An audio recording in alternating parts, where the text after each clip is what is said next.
Praise the lord. ప్రభువైన యేసుక్రీస్తు నామమున మీ అందరికీ వందనాలు.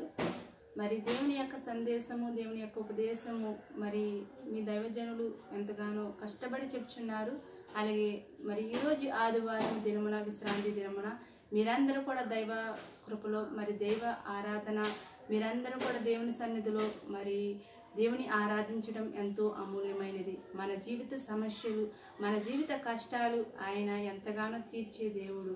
మనకి ఎన్ని ఆస్తు ఉన్నా, ఎంత చదువు ఉన్నా, మనకి ఏ పాటి అది గొప్పతనం కాదు. దేవుని యొక్క ప్రేమ, దేవుని యొక్క ఆశీర్వాదము నీ కుటుంబంలో ఉండినట్లయితే నువ్వెంత గొప్పవాడువో నువ్వు గుర్తించాలి. నీ ఆపదను తప్పిస్తాడు, నీ కష్టాన్ని తప్పిస్తాడు, నీకున్న బలహీనతను తీసివేస్తాడు. దేవుని మీద అనుకుంటున్నావా? ఈ రోజు నీ జీవితం ఎలాగుంది పరీక్షిస్తున్నావా? ఈ రోజు నుంచే నువ్వు ప్రార్థన చేయి. నీ కుటుంబంలో ఉన్న బిడ్డలను మార్చు. నీ కుటుంబము ఎట్లా ఉందో నువ్వు రోజు కూడా గ్రహించు. మరి దేవుని యొక్క ఆరాధనలో నడిపిస్తున్నావా? మరి ఈరోజు ఏ విధంగా ఉన్నదనేది మరి మీరు గుర్తించండి. దేవుని యొక్క సందేశము నీ బిడ్డలకును, నీ భర్తకును, అలాగే నీ కుటుంబానికి పంచి. దేవుని యొక్క ఆరాధన ఎంతో అమూల్యమైనది. ఈరోజు ఆదివారము ఎంతో విశ్రాంతి దినము, ఎంతో పవిత్రమైన దినము. మనమందరము కూడా దేవుని సన్నిధిలో గడపాలి. ఇదే ముఖ్యమైన రోజు. ఈ చిన్న మాటలు దేవుడు దీవించి ఇంకా అనేక మంది బిడ్డల కోసం మనం ప్రార్థన చేద్దాం. God bless you. ఆమేన్. దేవుని నామానికి మహిమ కలుగును గాక. మా ఛానల్ చూస్తున్న వారు లైక్ చేయండి, సబ్స్క్రైబ్ చేసుకొని షేర్ చేయండి.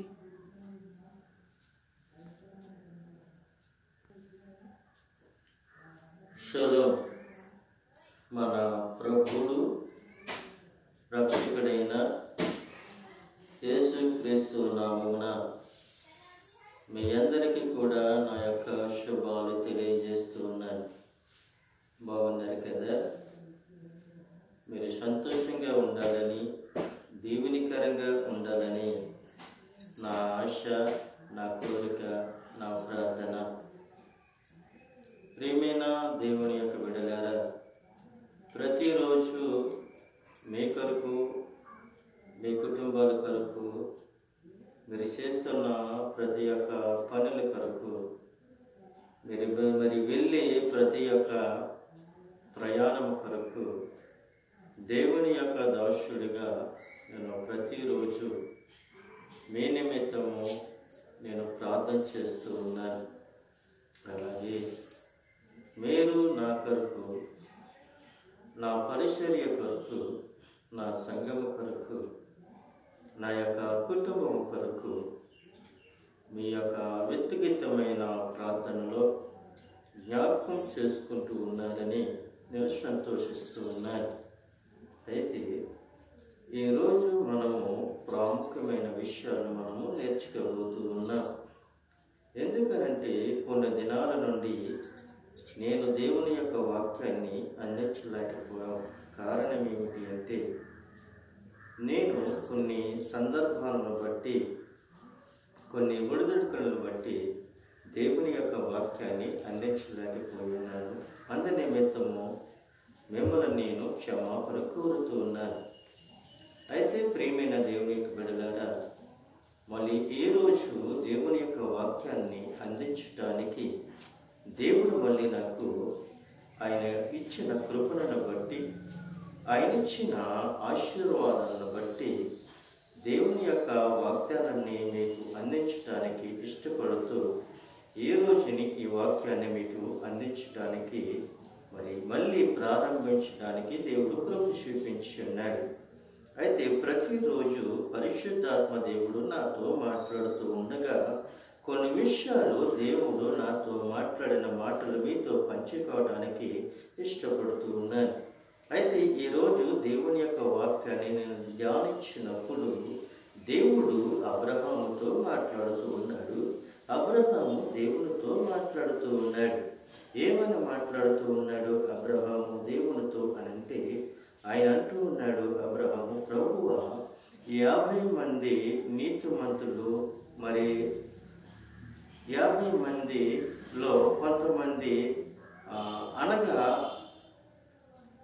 మూర్ఖులు అయినా అనొచ్చు, లేదు అని అంటే పాపం చేసిన వారైనా కావచ్చు.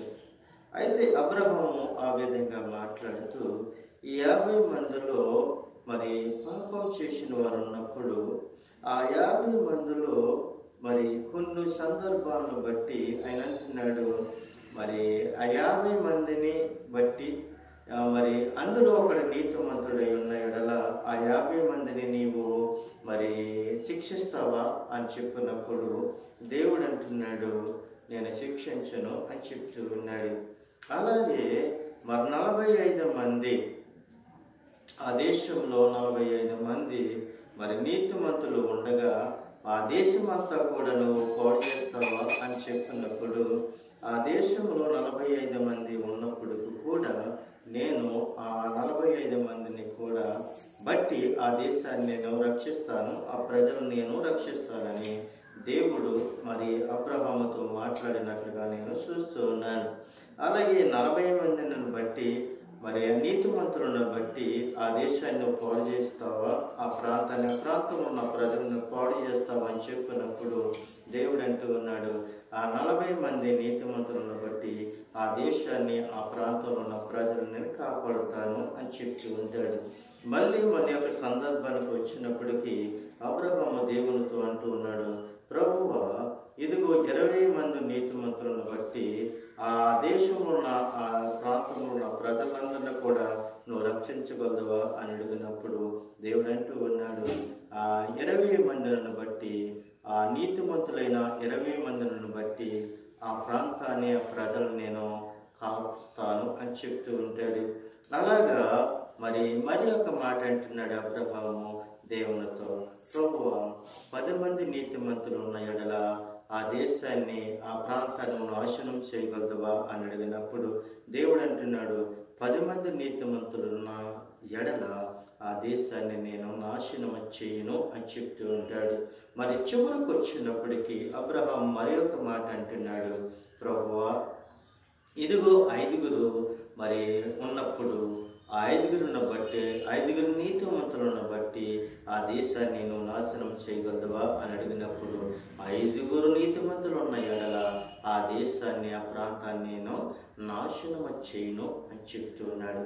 ఈ మాటల్లో నాకు నచ్చింది ఏమిటి అని అంటే, ఈ ప్రపంచంలో కానీ, ఈ దేశంలో కానీ, మన గ్రామంలో కానీ ఒక నీతిమంతుడు ఉంటే ఆ నీతిమంతుడు వలని ఆ గ్రామం రక్షింపబడుతుంది, ఆ దేశము రక్షింపబడుతుంది.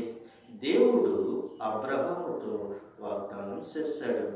ఎందుకని వాగ్దానం చేశాడు అని అంటే, 50 మంది నుండి 5 వరకు కూడా ఆయన అడుగుతూనే ఉన్నాడు. మరి యెహోవా దేవుడు అబ్రహాముకు వాగ్దానం చేశాడు, నేను నాశనము చెయ్యను అని చెప్పాడు. ఎందుకని నాశనం చేయను అని చెప్పాడంటే, ఆ దేశంలో 50 మంది నీతిమంతులు ఉన్నారు, 45 మంది నీతిమంతులు ఉన్నారు, 25 మంది నీతిమంతులు ఉన్నారు, 10 మంది నీతిమంతులు ఉన్నారు, 5 నీతిమంతులు ఉన్నారు. కనీసము ఒక్క నీతిమంతుడు ఉన్నా కూడా ఆ దేశాన్ని, ఆ ప్రాంతాన్ని నేను నాశనము చేయను అని దేవుడు మాట ఇచ్చినట్లుగా ఇక్కడ చూస్తూ ఉన్నాం. ప్రియమైన దేవుని యొక్క బిడ్డలారా, మీరు అనుకుంటూ ఉన్నారే, మీరు రోజుని మన దేశంలో ఒక్కడూ కూడా నీతిమంతుడు లేడు, యథార్థమంతుడు లేడు అని మనం అనుకుంటున్నామేమో. కానీ మన దేశానికి కావచ్చు, మన ప్రాంతానికి కావచ్చు, మన గ్రామానికి కావచ్చు, ఏ నరుడిలోనూ కూడా నీతిమంతుడు లేకపోయినా కానీ ప్రభువైన యేసుక్రీస్తు నీ హృదయంలోనికి వచ్చినప్పుడు నీ నీతిమంతుడుగా తీర్చబడతావు. ఎందుకనంటే యేసుక్రీస్తు యొక్క రక్తము నీలో ప్రోక్షింపబడి ఉంది, యేసుక్రీస్తు యొక్క స్వరము నీలో ముద్రింపబడి ఉన్నది, యేసుక్రీస్తు యొక్క మరి ఆత్మ నీలో నివసింపబడి ఉన్నది. కాబట్టి నీవు నీతిమంతుడిగా తీర్చబడ్డావు. కాబట్టి దేవుడు నిన్ను ఆశీర్వదించాడు. కాబట్టి ఆ ఆశీర్వాదాన్ని దేవుడు తీయకుండగా నేను నీతిమంతుడిగా తీర్చిదిద్దాడు. కాబట్టి నిన్ను బట్టి ఈ దేశము రక్షింపబడుతుంది, నీ ప్రాంతము రక్షింపబడుతుంది, నీ గ్రామము రక్షింపబడుతుంది, నీ సంఘము రక్షింపబడుతుంది. నీవు నీతిమంతుడై ఉన్న ఎడల నీవును నీ కుటుంబము రక్షింపబడుతుందని దేవుడు వాగ్దానం చేశాడు. వాగ్దానం చేసిన దేవుడు నమ్మదగిన దేవుడని ఈ యొక్క ఉదాహరణలో, ఇది ఉదాహరణ కాదు కానీ దేవుని యొక్క వాక్యములో నుండి నేను మీకు బయలుపరిచినట్లుగా ఇక్కడ పరిశుద్ధాత్మ దేవుడు మాట్లాడుతూ ఉన్నాడు. ప్రియమైన దేవుని యొక్క బిడ్డలారా, ఇలా చెప్పుకుంటూ పోతే చాలా సందర్భాలు మనకి ఇక్కడ కనబడుతూ ఉన్నాయి. ఇక్కడ ఏం కనబడుతూ ఉన్నాయంటే అబద్ధములు మరియు మోసములు కనబడినట్లుగా ఇక్కడ చూస్తూ ఉన్నాం. ఇక్కడ మనం చూస్తున్న ప్రతి విషయంలోనూ కూడా ఇక్కడ అబద్ధములే కనబడుతూ ఉన్నాయని మనం తెలుసుకోవాలి. ఎందుకంటే ఈ దేశము చాలా మోసములో ఉంది, మన ప్రాంతము చాలా శోధనలో ఉంది.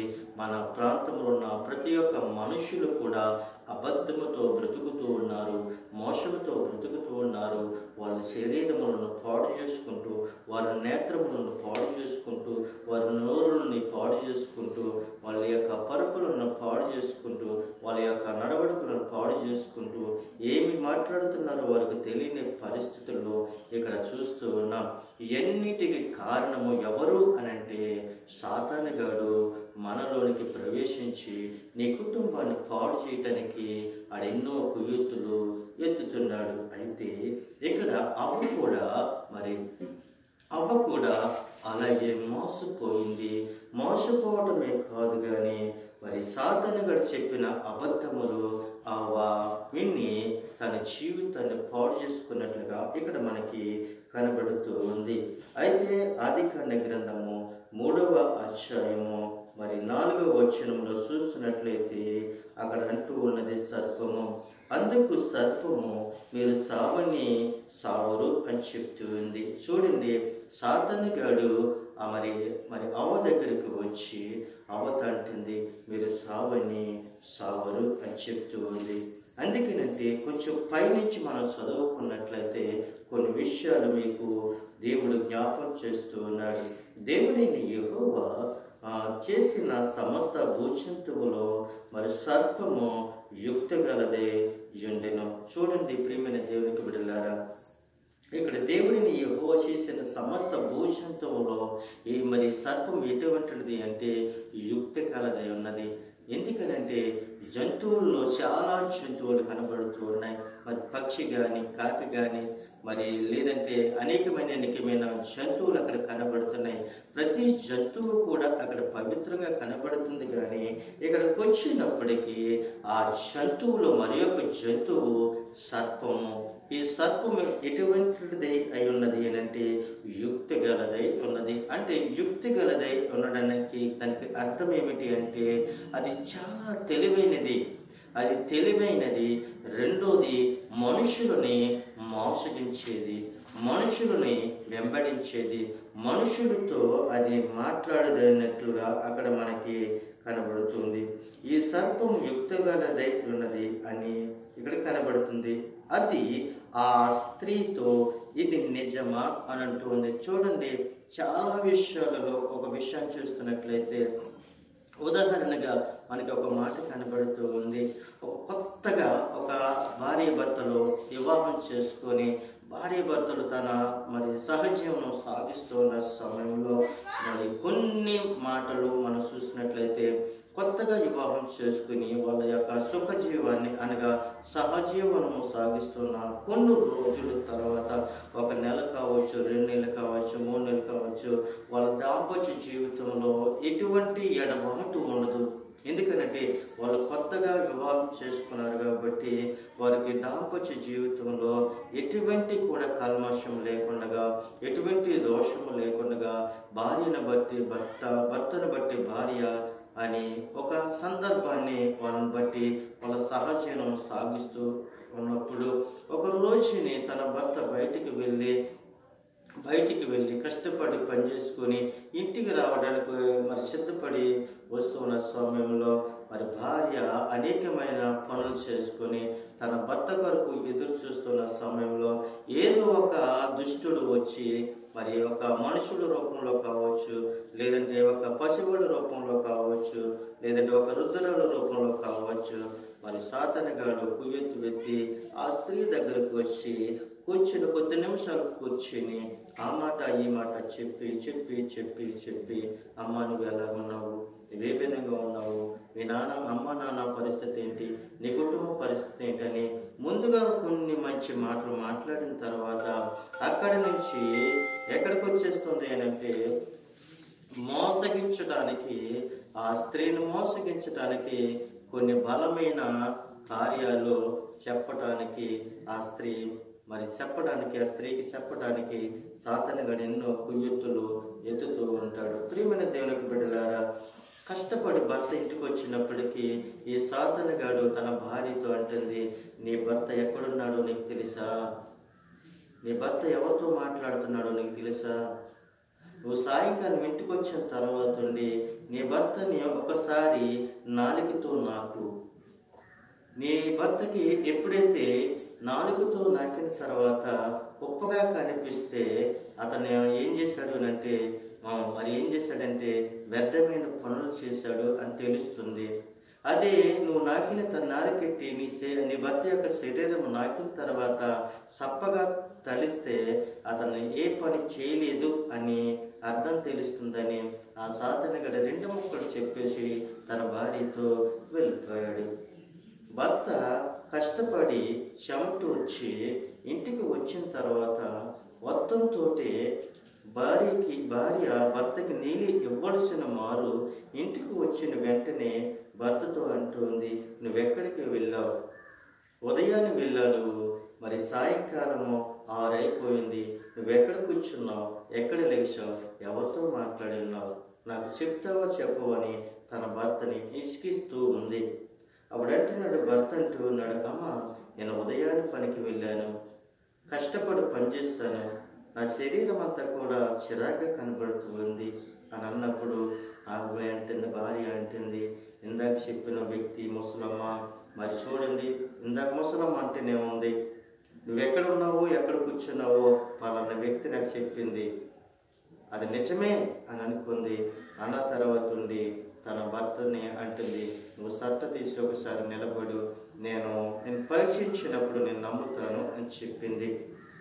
ప్రియమైన దేవునికి బిడ్డలారా, భార్యకు భర్త లోబడి తన యొక్క సట్టను తీసి మరి పరిశోధించుకో అని చెప్పినప్పుడు భార్య తన భర్త యొక్క శరీరాన్ని నాలుకతో నాకినప్పుడు అదేమైందంటే ఉప్పగా తగిలింది.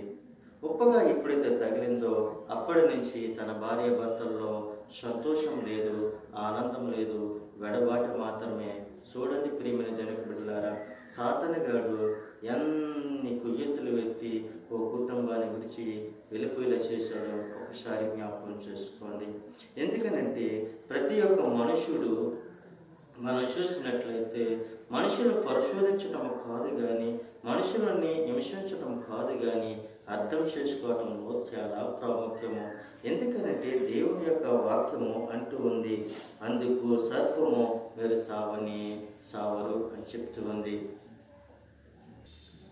మీరు సావరు అని చెప్తుంది.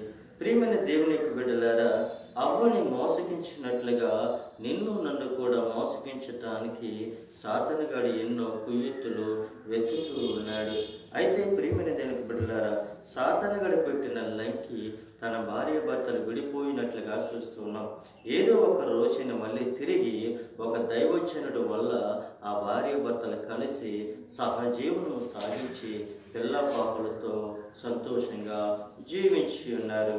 అయితే సాతానుగాడు నిన్ను మోసగించడానికి ఎన్నో కుయ్యతులు వెతుకుతాడు, కానీ దేవుడు నిన్ను నీ కుటుంబాన్ని ఆశీర్వదించడానికి ఎన్నో ప్రయత్నాలు చేస్తూ ఉంటాడు. పరిశుద్ధాత్మ దేవుడు మనందరితో మాట్లాడుతూ ఉన్నాడు. ప్రియమైన దేవునికి బిడ్డలారా, సర్పము ఏమై ఉన్నది అంటే యుక్తి గలదై ఉన్నది. రెండోదిగా ఈ స్త్రీతో ఇది నిజమా అని చెప్తూ ఉంది.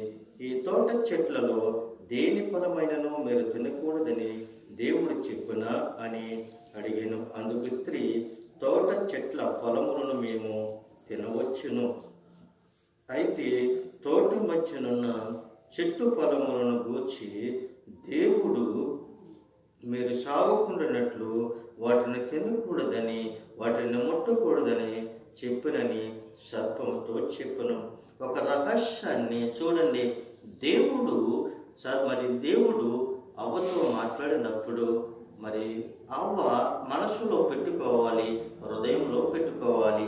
కానీ ఇక్కడంటే మరి ఆమె సర్పంతో చెప్తూ ఉంది.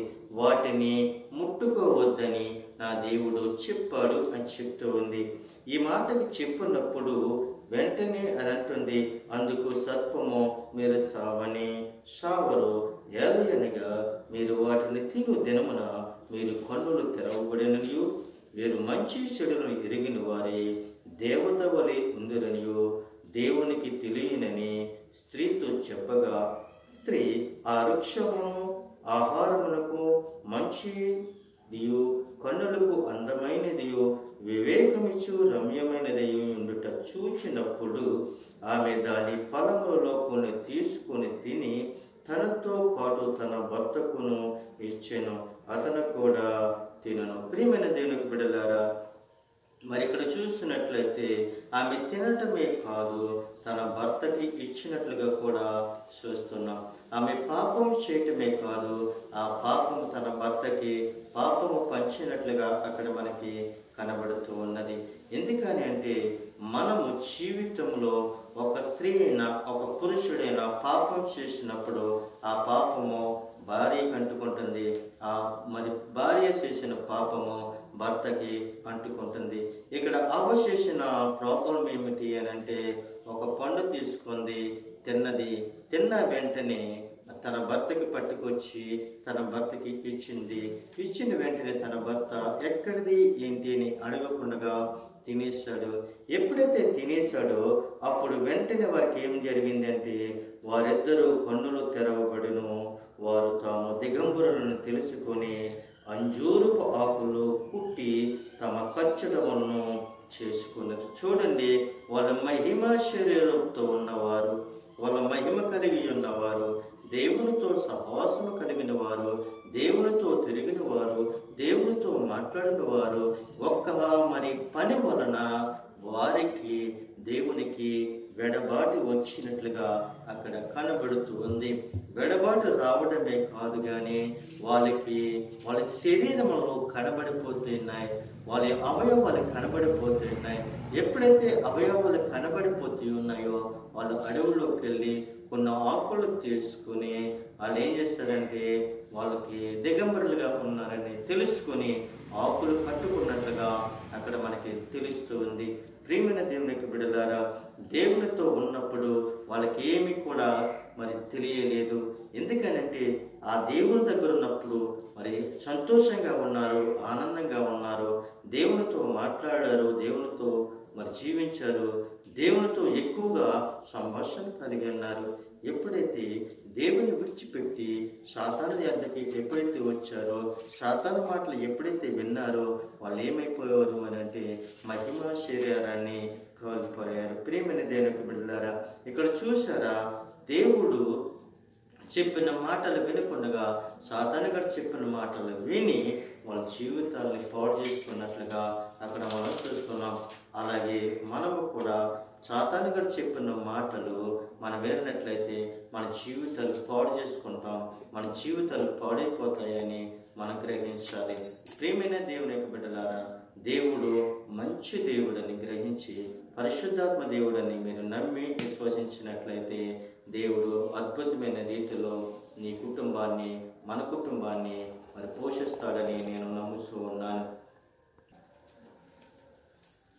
మరి ఒక మాట మనం చూస్తున్నట్లయితే అదే ఆదికాండ గ్రంథము 12వ అధ్యాయము 13వ వచనంలో ఒక మాట మనకి తెలియపరుస్తూ ఉన్నాడు. ఇక్కడ మనము అబద్ధములను అలాగే మరియు మోసములను మనం తెలుసుకోబోతూ ఉన్నాం. అది ఆదికాండ గ్రంథము 12వ అధ్యాయము మరి 13వ వచనములో మనం చూసినట్లయితే, నీ వలన నాకు మేలు కలుగునట్లు నిన్ను బట్టి నేను బ్రతుకున్నట్లు నీవు నా సహోదరువి, దయచేసి చెప్పుమనెను. ప్రియమైన దేవుని యొక్క బిడ్డలారా, ఇక్కడ చూసినట్లయితే ఇక్కడ మరి ఆయన అంటూ ఉన్నాడు, ఎవరు చెప్తూ ఉన్నారు ఈ మాటలు అనంటే, ఎవరు చెప్తూ ఉన్నారు అనంటే అంటే భార్యతో చెప్తూ ఉన్నాడు. ఏమని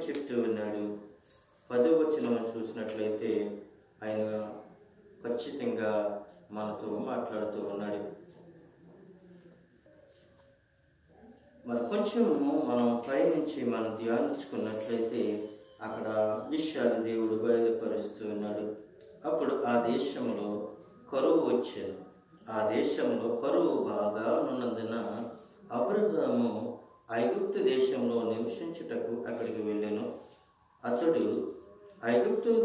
ఐగుప్తులో ప్రవేశించుట సమీపించినప్పుడు అతడు తన భార్య అయిన శారాతో, ఇదిగో నీవు చక్కని దానివని నేను ఎరుగుదును అని అంటున్నాడు. చూడండి ఎంత చక్కగా మాట్లాడుతూ ఉన్నాడు. కరువు వచ్చింది, బాధ వచ్చింది, ఇబ్బందులు వచ్చినాయి, ఇరుకులు వచ్చినాయి.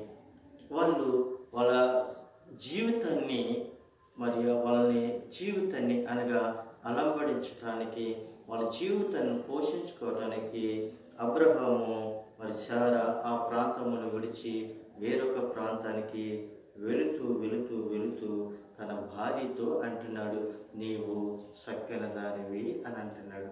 ఎంత చక్కని మాట అండి. తన భార్యతో అంటున్నాడు, నువ్వు చక్కని దానివి అంటున్నాడు. నువ్వు చక్కని దానివని ఎందుకని అంటున్నాడు అని అంటే, నువ్వు చక్కని దానివని నేను ఎరుగుదును. అయితే నేను ఉదాహరణగా మీకు చెప్తున్నాను చూడండి, దానికి అర్థము నేను ప్రభు చెలవిస్తున్నాడు. నువ్వు చక్కని దానివి అంటే నీలో ఎటువంటి లోపము లేదు, భర్తకి లోబడి దేవుని యందు భయభక్తులు కలిగి నివసిస్తూ ఎక్కువగా తన భర్తని ప్రేమిస్తూ ఉన్న స్త్రీ అని అక్కడ తెలుస్తుంది. అందుకే భర్త భార్యని అంటున్నాడు, ఏమంటున్నాడు అంటే నువ్వు చక్కని దానివి అని నేనే ఎరుగుదును అని చెప్పి అంటున్నాడు. ప్రియమైన దేవుని యొక్క బిడ్డలారా, ఆయన ఒక మాట సెలవిస్తాడు. కొంచెం కిందకు వచ్చిన తర్వాత ఒక మాట అంటున్నాడు, ఐగుప్తులు నిన్ను చూసి ఈమె అతని భార్య అని చెప్పి నన్ను చంపి నన్ను బ్రతకనిచ్చెదరు. నీ వలన నాకు మేలు కలుగునట్లు నేను నిన్ను బట్టి బ్రతుకున్నట్లు నీవు నా సహోదరువని దయచేసి చెప్పమను. ప్రియమైన దేవుని బిడ్డలారా, ఈ సంభాషణ అంతా కూడా వాళ్ళు బయలుదేరి వెళుతూ ఉన్న సమయంలో అబ్రహాము సారాతో మాట్లాడుతున్న, నిన్ను బట్టి నన్ను బ్రతకనిచ్చెదవు అని చెప్తూ ఉన్నాడు. అంటే ఇక్కడ మనం చూసినట్లయితే భార్య చాలా సౌందర్యవంతురాలు, గుణవంతురాలు, ప్రేమగా తన భర్తని అభిమానించేది, హత్తుకునేది. అయితే ఏదో ఒక సందర్భాన్ని బట్టి సాతానుగాడు శోధిస్తాడు అని ముందుగానే అబ్రహాము తెలుసుకున్నాడు కావచ్చు అని అంటున్నాడు. ఏమంటున్నాడు అని అంటే, నిన్ను బట్టి నేను బ్రతుకున్నట్లు అని చెప్పి నీవు నా సహోదరువని దయచేసి చెప్పమను, నా సహోదరుని చెప్పమను. ప్రియమైన దేవుని బిడ్డలారా, ఈ మాటను బట్టి చాలామంది కూడా కొన్ని సందర్భాలను బట్టి మరి తప్పులు చేస్తూ ఉన్నారు. ఎందుకని అంటే ఇక్కడ అబ్రహాము తన ప్రాణాన్ని కాపాడుకోవడానికి నన్ను సహోదరి అని చెప్పమన్నాడు, సహోదరుడు అని చెప్పమన్నాడు. కానీ ఇప్పుడు చూసినట్లయితే ఈ జనరల్లో ఇప్పుడు నడుస్తున్న ప్రాంతంలో, దేశంలో భార్య అయినా భర్త అయినా కుటుంబమైనా తన జీవితాలని పాడు చేసుకుంటూ ఏమైపోతూ ఉన్నారు అని అంటే, వాళ్ళ యొక్క జీవితాలని అర్థవంతంగా నట్టేట్లో ముంచేసుకుంటూ ఉన్నారు. అబ్రహాం అంటున్నాడు, నిన్ను బట్టి నన్ను బ్రతకనిచ్చేటట్లుగా చెయ్యి, నీవు నా సహోదరువి అని చెప్తూ ఉన్నాడు. ఎప్పుడైతే ఈ మాట అంటున్నాడో మన దేశంలో కూడా అదే జరుగుతుంది, అదే తండ్రి జరుగుతుంది. తప్పు చేసి భార్య భర్తను నిలదీసినప్పుడు ఏమంటాడో తెలుసా? తప్పించుకోవడానికి ఆమె నా సహోదరిని అని చెప్తాడు. భర్త భార్యను అడిగినప్పుడు భార్య అంటది తప్పించుకోవడానికి అతను నా సహోదరుడు అని చెప్తూ ఉంటుంది. అంటే ఈ మాటను బట్టి ఇక్కడ ప్రాణం కాపాడుకోవడానికి కొరకు అబ్రహాము తన భార్యతో అంటున్నాడు, నిన్ను బట్టి నన్ను బ్రతకనివ్వటానికి కారణం ఏమిటి అని అంటే నీవు నా సహోదరుడు అని చెప్పు, సహోదరిని చెప్పినప్పుడు అక్కడ సందర్భాన్ని బట్టి ఆ ప్రాంతంలోకి వచ్చినప్పటికీ మరి 14వ వచనంలోకి వచ్చినప్పటికీ అంటే అబ్రహాము ఐగుప్తులో చేరినప్పుడు ఐగుప్తులో ఆ స్త్రీని మిక్కిలి సౌందర్యవంతుడు ఉండుట చూసిరి. ఫరో యొక్క అధిపతులు ఆమెను చూసి ఫరో ఎదుట ఆమెను పొగిడిరి కనుక ఆ స్త్రీ ఫరో ఇంటికి తేబడును. చూడండి, అబ్రహాము దగ్గర ఉండవలసిన సారా ఎక్కడికి వచ్చిందంటే ఫరో ఇంటికి తేబడింది. ఎందుకనో తేబడింది అంటే చాలా చాలా అందమైనది, సౌందర్యమైనది. అలా అడగొచ్చేమో, ఫరో యొక్క సైన్యము అబ్రహాముని అడగొచ్చేమో, లేదంటే అబ్రహాము భార్యను చారాని ఐగుప్తులు అడుగుండొచ్చేమో, ఇతను నీకు ఏమవుతాడు అని చెప్పినప్పుడు నా సహోదరుడిని చెప్పుండొచ్చేమో. చెప్పినప్పుడే అబ్రహాముని ఆ విధంగా చాలా చెప్పుండొచ్చేమో, ఇతడు నా సహోదరుడు అని చెప్పుండొచ్చేమో. అబ్రహాముని అడిగినప్పుడు చారా నా సహోదరుని చెప్పుండొచ్చేమో, అందుకే బ్రతకనిచ్చానేమో. అందుకే దేవుడు ముందుగా అబ్రహాముతో దేవుడు మాట్లాడి తన భార్యతో చెప్పాడు. చెప్పిన తర్వాత ఉండి అక్కడికి వచ్చిన తర్వాత అబ్రహాము యొద్ద నుండి చారాని మరి ఐగుప్తులు తీసుకుని వెళ్ళిపోయారు. ఐగుప్తులు తీసుకుని వెళ్ళిపోయిన తర్వాత 16వ వచనంలో కనపడుతుంది, అతడు ఆమెను బట్టి అబ్రహాముకు మేలు చేసెను, అందువలన అతనికి గొర్రెలను గొడ్లను మగగాడిదలను దాసులను పనికెత్తులను ఆడుగాడిదలను ఒంటెలను ఇయ్యబడును. అయితే యెహోవా అబ్రహాము భార్య అయిన సారాను బట్టి ఫరో అతని ఇంటి వారిని మహావేదనల చేత బాధింపబడేది. చూడండి, ఒక నీతిమంతుడు భార్యని చెరిపితే, ఒక నీతిమంతుడు భార్యని తీసుకుని వెళ్ళిపోతే ఆ ఇంటికి, ఆ ఇంటి వారికి, ఆ ప్రాంతానికి, ఆ గ్రామానికి, ఆ దేశానికి ఏం కలిగిందంటే మహావేదన కలిగిందంట. అబ్రహాము యొక్క భార్యని శారాను